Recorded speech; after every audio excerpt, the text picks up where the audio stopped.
আসসালামু আলাইকুম গাইস। তো আজকে আমি নিয়ে এসেছি পুঁই শাক দিয়ে তেলাপিয়া মাছ। এখানে আমি তেলাপিয়া মাছটাকে ভালো মতো ধুয়ে হলুদ আর লবণ মাখিয়ে নিয়েছি।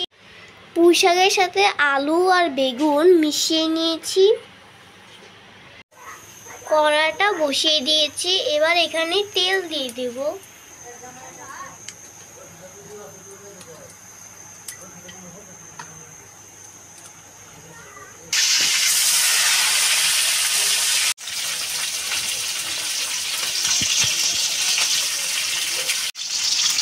মাছটিকে আমি লাল লাল করে ভেজে নিয়েছি। পেঁয়াজ, ধনিয়া পাতা আর কাঁচামরিচ আর রসুন কুচি করে নিয়েছি। পেঁয়াজ আর রসুন ভেজে নেব।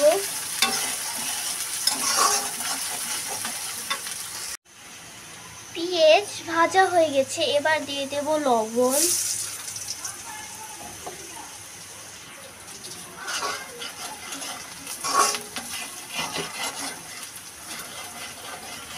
এবার দেব হলুদের গুঁড়া।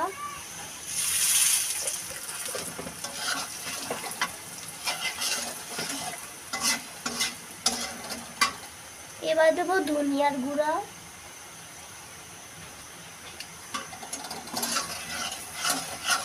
একটু পানি দিয়ে দিয়েছি।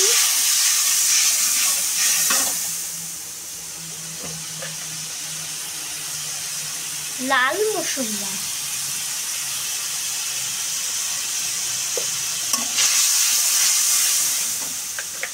এখন দেব কাঁচামরিচ।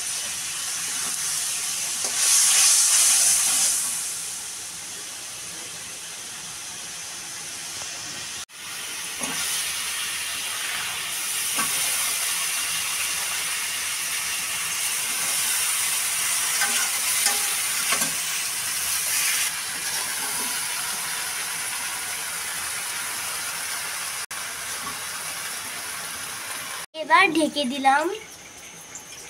এখন দিয়ে দেব মাছ।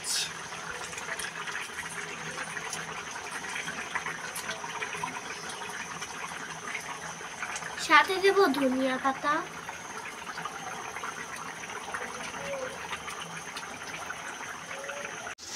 তৈরি হয়ে গেছে আমার পুঁই শাক দিয়ে তেলাপিয়া মাছের তরকারি। আজকে ভিডিওটা ভালো লাগলে অবশ্যই লাইক এবং সাবস্ক্রাইব করেন প্লিজ। আল্লাহ হাফেজ।